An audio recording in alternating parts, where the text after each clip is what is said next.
చేనేత రుణాలు మాఫీ చేయాలని యాదాద్రి భువనగిరి జిల్లా పుట్టపాకలో కార్మికులు రిలే నిరాహార దీక్ష చేపట్టారు. ఉమ్మడి నల్గొండ జిల్లాలో 20 కోట్ల రూపాయలు ఇవ్వాల్సి ఉందన్నారు. చేనేత రుణాలు మాఫీ చేస్తామని ఎన్నికలకు ముందు రేవంత్ రెడ్డి హామీ ఇచ్చారని మండిపడ్డారు. అయితే అధికారం చేపట్టిన తర్వాత ఆ మాటే మర్చిపోయారని ఫైర్ అయ్యారు.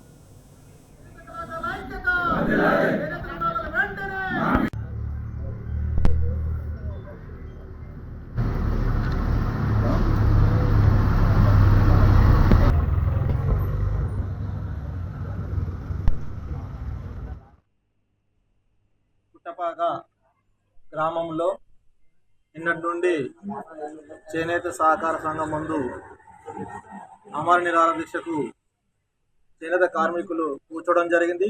దీనికి మద్దతుగా అందరూ కూడా సపోర్ట్ చేసి ఈరోజు అధిక సంఖ్యలో కార్మికులు కళాకారులు పాల్గొనడం జరిగింది.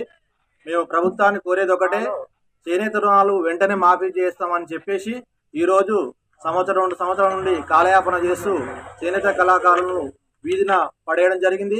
అదొక భాగం అయితే చేనేత సంఘాలు ఎమ్మటే నిర్వహించాలి. అదేవిధంగా యారంటిపో అంటే ముడిసరికి కూడా విపరీతంగా పెరగడం వల్ల చేనేత కళాకారుల పరిస్థితి అటు పోతే ముందల నుంచి వెనకపోతే గొయ్యి విధంగా ఉన్నది. కాబట్టి చేనేత కళాకారులు వెంటనే రుణాలు మాఫీ చేసి వాళ్ళని ఆదుకోవాలి, మరియు కొత్త రుణాలు వెంటనే అమలు చేయాలని కోరుకుంటున్నాము.